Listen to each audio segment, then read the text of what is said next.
Hasan riwayat Imam Ahmad. Muslimin dan muslimat yang dirahmati Allah sekalian. Siapa Abu Zar? Nama dia Jundub bin Junadah. Dia daripada Bani Ghifar. Itu sebab dia dipanggil Abu Zar Al-Ghifari. Dia daripada Bani Ghifar. Bani Ghifar ini satu kelompok Arab yang terkenal sebagai qati'ut tariq, penyamun. Kasang dia ni, latar belakang dahsyat. Dia satu abang long besar dalam Bani Ghifar. Dia qati'ut tariq, dia ni bukan pencuri, dia penyamun di jalanan. Sebelum dia masuk Islam, dia seorang mulhid. Mulhid ni ateis. Tak ada agama. Dan dia tidak pernah dilihat oleh siapa-siapa pun sembah berhala. Tak pernah. Dia satu orang yang tak percaya. Segala tokong-tokong berhala ni tak percaya. Dia kira hang kerja, hang boleh duit. Hang tak kerja, hang tak boleh duit. Dia tak ada sangkut dengan Tuhan hidup dia. Hang tak jaga kesihatan, hang sakit. Hang tak makan ubat, hang mati. Dia dalam hal dia, dalam biji cepuang dia, dia duk kira, dia tak ada sangkut dengan Tuhan. Dia mulhid. Dia satu orang yang tak ada agama. Dalam pada duk jadi penyamun, dia duk samun orang yang lalu lalang di kawasan dia. Kawasan Bani Ghifar ni sangat strategik. Kawasan cantik. Orang Mekah kalau nak pergi menyaga di Syam. Syam Syria lah. Mekah duduk belah bawah ni. Kalau mereka nak pergi menyaga di Syam, mereka mesti kena lalu kawasan Bani Ghifar ni. Masa lalu tu, puak ni duk tunggu, duk pintai misai. Memang kena. Memang kena. Mereka ni penyamun di kawasan tu. Dalam pada duk jadi penyamun ni, sampai ke telinga dia, sampai ke pengetahuan dia, kata di Mekah, sudah muncul satu orang yang bernama Muhammad, mengaku kata jadi Nabi. Bila dia dengar benda tu, dia ajak abang dia. Abang dia nama Unais. Dia ajak abang dia, dia kata, abang, jom aku nak pergi tengok yang kata Muhammad ni. Dalam pada dia satu penyamun yang mulhid, yang tidak ada agama. Allah nak pilih dia ni. Itu dia, tuan-tuan. Itu yang kata rencana Allah. Itu yang kata Allah ni dia ada plan dia. Tuan-tuan jangan terkejut kalau sekiranya esok Donald Trump mengucap asyhadu an la ilaha illallah. Jangan terkejut. Pasal apa? Benda ni duk ada dalam ilmu Allah. Allah tahu siapa nak jadi apa.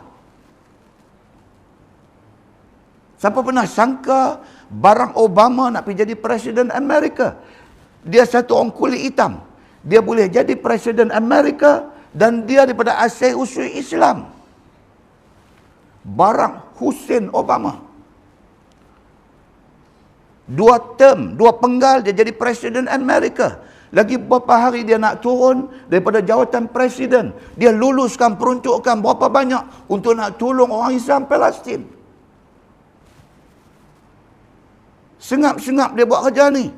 Kemudiannya baru orang tahu, baru orang nampak, rupanya Barack Obama ni dia sangat cenderung kepada nak tolong orang Islam. Muslimin dan muslimat yang dirahmati Allah sekalian.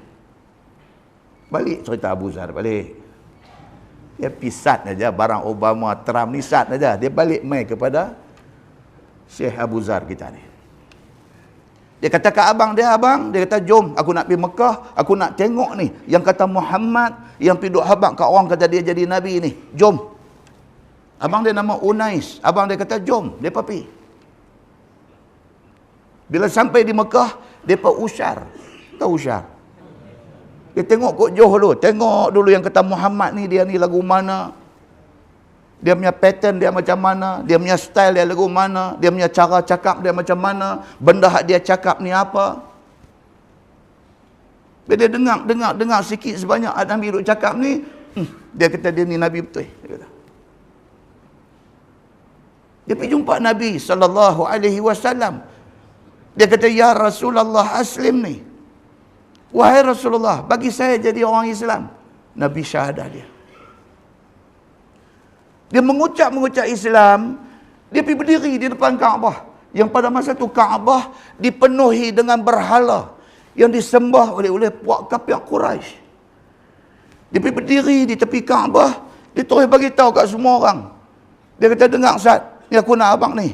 Dia kata, aku Islam. Muslimin dan muslimat yang dirahmati Allah sekalian. Dalam At-Tabari, dia kata dia ni, yang kata Abu Dzar Al-Ghifari ni, dia sama ada orang nombor 4 ataupun orang nombor 5 masuk Islam. As-sabiqun al-awwalun. Mereka ni adalah orang-orang yang awal-awal, yang dahulu dalam terima Islam. Imam At-Tabari kata, daripada sumber-sumber yang dia dapat, Abu Dzar sama ada nombor 4 ataupun nombor 5. Tuan-tuan, nombor 4, nombor 5 ni top 10.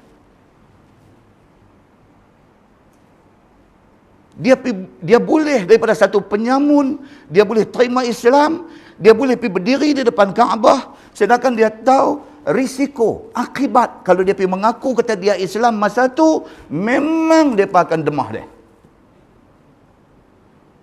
Ni estro ni, dia tahu tak demah tak demah ni, saya tak tahu. Muslimin dan muslimat yang dirahmati Allah sekalian.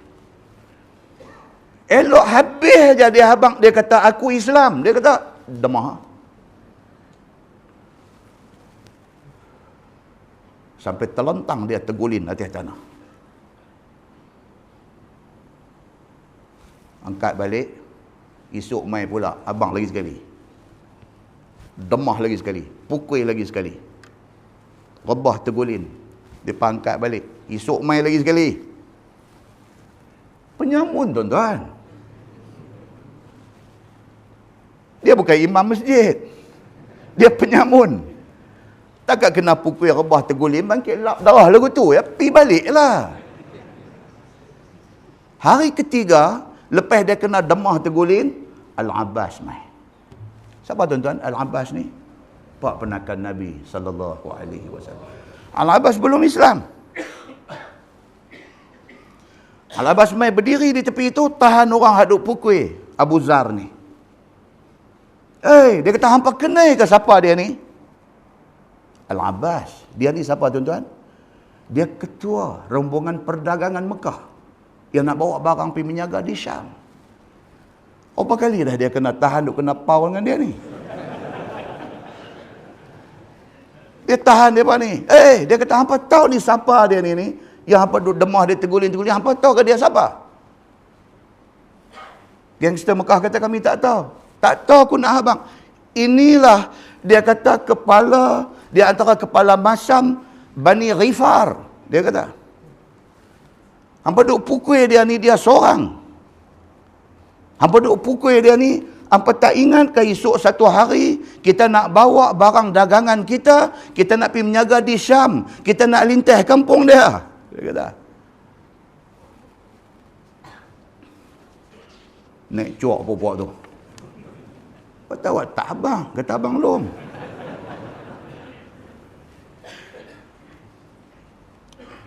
Muslimin dan muslimat yang dirahmati Allah sekalian. Lepas pada tu, Nabi SAW suruh dia balik kampung dia. Bawa Islam, syahadahkan orang kampung dia. Di segala penyamun tarbus, 40 penyamun ni semua hampir ajak mereka masuk Islam.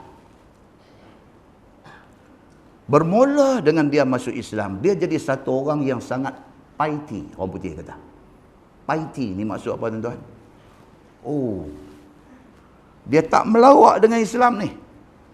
Bila masuk Islam, dia buang habis tak elok dia. Dia jadi satu orang yang soleh.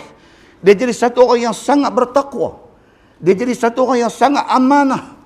Dia jadi satu orang yang sangat mencintai ilmu. Dia jadi satu orang yang beramal sungguh-sungguh dengan ilmu. Dia memilih untuk hidup zuhud dan miskin. Bukan tidak pernah mai peluang untuk jadi kaya. Dia tak mau. Dia jadi satu orang yang sangat jujur. Yang kata Abu Zar Al-Ghifari ni. Bahkan dia satu orang yang sangat vokal. Vokal ni apa tuan-tuan? Bukan vokalis kumpulan nak menyanyi tu. Vokal ni maksudnya outspoken. Maksudnya dia ingat dia nak tegang, dia tegang. Itu vokal. Tak ada siapa boleh kontrol dia. Kata hanya duk cakap, tak boleh. Dia ni la yakhafu laumata la'im. Dia tidak pernah takut kepada suara-suara yang mencela dia. Apa nak kata kat aku, apa nak fitnah aku, hampa nak cemuh aku, hampa nak caci aku, itu hampa punya hal. Aku nak kata, aku kata. Muslimin dan muslimat yang dirahmati Allah sekalian. Dia balik pergi dekat kampung Bani Ghifar. Bila dia sampai di sana, dia ajak geng-geng dia masuk Islam. Setengah daripada Bani Ghifar, asyhadu an la ilaha illallah wa asyhadu anna Muhammadar Rasulullah. Setengah masuk Islam. Hak setengah lagi kata, kami tak mau lagi. Tak apa, dia kata. Apabila Nabi SAW hijrah ke Madinah, hak setengah lagi Bani Ghifar yang tak Islam ni pergi jumpa Nabi SAW. Mereka kata, ya Rasulullah, kami pun nak Islam. The whole Bani Ghifar jadi Islam. Dengan kerana Bani Ghifar masuk Islam, satu kelompok Arab lagi yang menjadi kembar mereka, Bani Aslam nama. Bani Aslam pula bila tengok Bani Ghifar semua masuk Islam, Bani Aslam pergi jumpa Nabi SAW. Bani Aslam kata, kami pun nak masuk Islam. Dalam Sahih Muslim cerita benda ni. Nabi SAW doa, Nabi kata, Ghifar ghafarallahu laha. Nabi kata, Bani Ghifar, mudah-mudahan Allah ampun silap-silap hampa. Wa aslam salamahallah. Manakala Bani Aslam, yang kerana Bani Ghifar masuk Islam, mereka pun masuk Islam, Nabi doa. Nabi kata, Bani Aslam, mudah-mudahan Allah bagi dekat hampa keselamatan dan kesejahteraan. Abu Zar Al-Ghifari wafat 32 Hijrah. Dalam tempoh dia jadi orang Islam, jadi sahabat Nabi, dia meriwayatkan 12 hadis. Yang hadis itu masuk dalam kumpulan Al-Bukhari dan Muslim. 12. 2 hadis riwayat Muslim sahaja. 19 hadis masuk dalam kitab Sahih Muslim. Dan ada dekat-dekat nak 300 hadis yang riwayat dia ada di dalam beberapa musnad hadis. Muslimin dan muslimat yang dirahmati Allah sekalian. Itu cerita Abu Zar Al-Ghifari. Hebat orangnya. Tapi memilih untuk hidup macam tu, yang akhirnya pergi mati dekat Ardil Falah, di kawasan padang pasir yang terpencil. Nabi sebut, apa hak Nabi sebut, jadi belaka. Muslimin dan muslimat yang dirahmati Allah sekalian. Dalam sebuah hadis lain, riwayat daripada Mutarrif bin Abdullah bin Asy-Syikhir radhiyallahu anhu. Kata Mutarrif, dia kata, aku dengar orang habaq dekat aku kata Abu Zar ada riwayat hadis daripada Nabi. Mutarrif ni dia tabi'in, dia bukan sahabat. Dia dengar orang habaq kat dia kata ini hadis. Hadis ni sumber dia daripada Abu Zar Al-Ghifari. Mutarrif ni tak dan jumpa Nabi, tu sebab dia tabi'in. Dia nak confirm kata betul hadis tu riwayat sumber mai daripada Abu Zar. Mutarrif pi cari Abu Zar. Tuan-tuan, macam tu generasi dulu. Mereka tak terima satu-satu benda sewenang-wenang. Mereka akan make sure, mereka akan pastikan kesahihan benda tu. Bila Mutarrif dengar benda ni, dia habaq kat dia kata hadis ni Abu Zar yang habaq. Dia tak puas hati dengan orang habaq saja. Dia pergi cari Abu Zar Al-Ghifari. Bila sampai di depan Abu Zar, dia kata dekat Abu Zar, dia kata balaghani annaka taqul. Sampai ke telinga aku, kata hang ada bagi tahu, kata Nabi kata. Kata hang dengar Nabi SAW bersabda, Nabi kata thalathah yuhibbuhumullahu azza wa jal wa thalathah yubghidhuhumullahu azza wa jal. Ada orang main habak kat aku, kata hang ada dengar Nabi kata satu hadis. Yang hadis tu, Nabi kata ada 3 golongan, Allah cukup sayang kat 3 golongan ni. Dan ada 3 golongan, Allah cukup benci dekat 3 golongan ni. Aku nak tanya, dia kata, betulkah hadis ni daripada hang? Mutarrif pergi tanya Abu Zar Al-Ghifari. Abu Zar bila dengar aja orang tanya yang tu, dia kata na'am. Ya. Kalau itu yang hang nak tanya, memang betul. Itu hadis aku dengar pada Nabi sendiri, dia kata. Kemudian kata dia, had ni nak abang ni, yang kata Abu Zar ni. Dia kata apa? Fama akhaluni akzibu ala khalili Muhammadin sallallahu alaihi wasallam. Dia ulang 3 kali. Dia kata, fama akhaluni akzibu ala khalili Muhammadin sallallahu alaihi wasallam. Dia kata, tak mungkin aku nak bohong atas nama kekasih aku, Nabi Muhammad sallallahu alaihi wasallam. Itu dia. Dia kata, kalau hak tu hang kata betul tak betul, aku dengar pada Nabi, aku habaq kata betul. Dan aku nak habaqkan hang lagi satu. Aku tak mungkin aku akan bohong atas nama Nabi. Kalau Nabi kata, aku kata Nabi kata. Kalau Nabi tak kata, aku tidak akan kata Nabi kata. Kerana aku, Abu Zar, tak mungkin aku nak berbohong atas nama Nabi sallallahu alaihi wasallam. Dia kekasih aku. Muslimin dan muslimat yang dirahmati Allah sekalian. Lepas tu dia habang.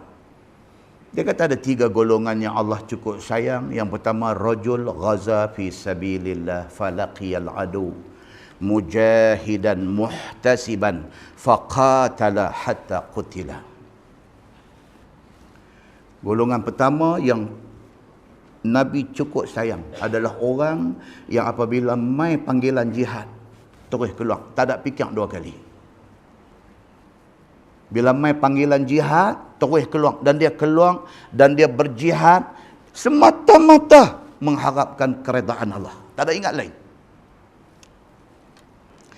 Wa antum tajiduna fi kitabillahi azza wa jal. Dia kata bab ni hampa pun biasa dengar dalam Quran. Tuhan ada kata, innallaha yuhibbul ladzina yuqatiluna fi sabilihi saffa. Dalam surah As-Saff ayat 4. Tuhan sebut benda ni. Sesungguhnya Allah cukup sayang dekat orang yang sanggup pergi berjuang pada jalan Allah dalam keadaan mereka keluar itu bersaf dan teratur. Golongan Allah cukup sayang adalah orang yang apabila mai panggilan jihad tak fikir 2 kali. Terus keluar dengan niat yang satu, nak cari keredaan Allah.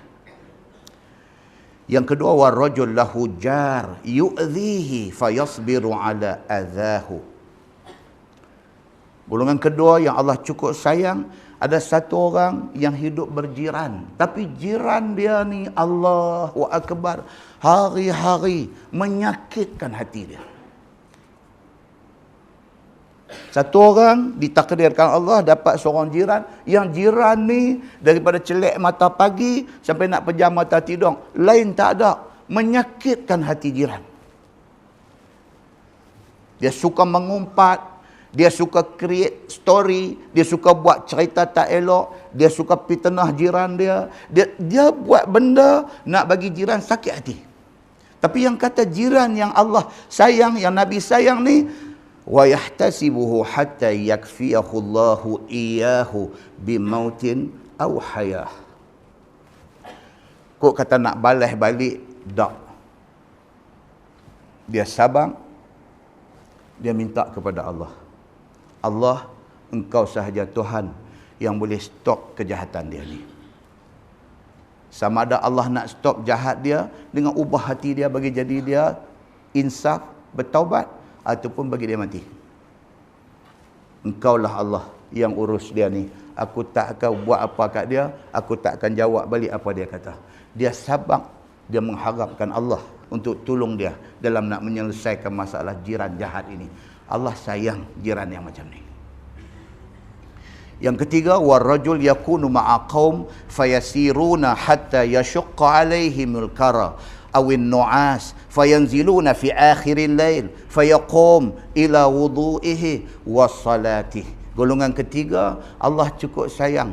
Ada satu orang yang ikut rombongan. Dalam rombongan ni ramai kawan, berjalan jauh, penat, letih dan mengantuk. Tapi malam bangkit juga untuk bertahajud. Allah sayang orang macam ni. Kita tak letih pun tak bangkit. Kita ni tak letih apa pun, main mengaji aja, balik tak bangkit. Tapi orang yang duduk di dalam musafir ni penat tuan-tuan. Tu saya kata pergi Songkla, pergi Phuket. Tuan-tuan pergi umrah pun penat. Daripada nak turun rumah, daripada sampai di airport, daripada Kerenah airport, daripada hal nak check in barang, daripada naik kapal terbang 8 jam duduk keras kediang atas bangku kapal terbang pula, naik Air Asia X pula. Tu dia macam sempit. Aku duduk keren macam tu, penat. Nak buat tahajud, dia kata pakai dah, lain kali lah. Banyak hari lagi dah. Sampai di Madinah sampai di bumi Nabi sallallahu alaihi wasallam, ambillah korang-korang satu malam tahajud di bumi Nabi. Tak buat. Nabi sayang dekat satu orang yang duduk dalam rombongan yang penat, letih, mengantuk, tapi tang bangkit malam untuk tahajud, dia tak tinggal. Nabi sayang, Allah sayang orang macam ni. Dan kata Abu Zar Al-Ghifari, Nabi SAW beritahu ada 3 golongan Allah cukup murka, cukup marah, cukup benci kepada 3 ni. Siapa mereka ni? Yang pertama, Al-Fakhurul Mukhtal. Golongan yang sombong dan bangga diri. Sombong. Tak boleh orang tegur. Dia saja boleh tegur orang. Dia tak boleh ditegur. Fakhur, bangga diri. Duk rasa dia yang terbaik. Dia yang paling faham. Dialah. Orang macam ni, Allah tak suka, Nabi tak suka. Abu Zar kata, hampa bukan tak tahu, wa antum tajiduna fi kitabillah. Quran pun ada sebut benda ni, innallaha la yuhibbu kulla mukhtalin fakhur. Surah Luqman ayat 18. Sesungguhnya Allah Subhanahu Wa Taala tak suka kepada orang yang sombong dan bangga diri. Yang kedua, Allah tak suka wal bakhilul mannan, kedekut, bakhil. Sekali dia bagi duit ke orang, duit sebut tu lah sampai sebulan. Al-bakhil, kedekut. Al-mannan, mengungkit. Nak rasa duit dia ni, dia kata kalau dapat sujud syukur. Tak boleh rasa. Kalau sekali dia terbagi ke apa ke, dia duk sebut tu lah. Dia jumpa siapa pun dia duk abang tu lah. Allah tak mahu orang macam ni. Dan yang ketiga, wattajir wal bayya' al halaf. Golongan ketiga Allah tak suka, Nabi tak suka, businessman yang jual barang, sekali dengan jual barang, sekali dengan mulut cakap sumpah palsu. Yang ni benih elok ni. InsyaAllah saya duk jual tak pernah siapa komplain. Sumpah palsu. Kalau jual muktan masam dengan tak lekang apa mau cukup. Kalau jual derian mangkang. Tapi mulut ni bersumpah kata benda elok. Allah benci orang macam ni. Muslimin dan muslimat yang dirahmati Allah sekalian. Kesimpulan dia, satu, jadikanlah diri kita orang yang Allah kasih. Cari jalan macam mana pun, buat benda baik, harap-harap dengan buat baik Allah sayang kita. Yang kedua, elak diri daripada jadi orang yang Allah benci. Tak mau. Kalau kita tahu dah benda ni kalau buat tak bagus, nak bolehkah Allah benci kita, Nabi tak suka kita, tak sabar. Yang ketiga, pastikan apa juga benda mai telinga kita, pastikan kesahihan sebelum disebarkan. Muslimin dan muslimat yang dirahmati Allah sekalian, Allah bagi kat kita 24 jam sehari. Seminggu ada 168 jam. Sehari 24 jam, seminggu 168 jam. Tak bolehkah kita bagi balik dekat Allah 3 jam seminggu? 3 jam daripada 168 jam. Bagi balik 3 jam ya kepada Allah. Dengan main masjid, pahala i'tikaf dapat, dengar kuliah, cerita pasal Quran, pasal hadis Nabi, untuk kebaikan kita, bukan untuk kebaikan siapa-siapa. Tak bolehkah 168 jam Allah bagi balik dekat Allah seminggu sekali aja. Sekali aja. Pergi mana-mana masjid untuk bagi balik masa yang Allah bagi kepada Allah Subhanahu wa taala.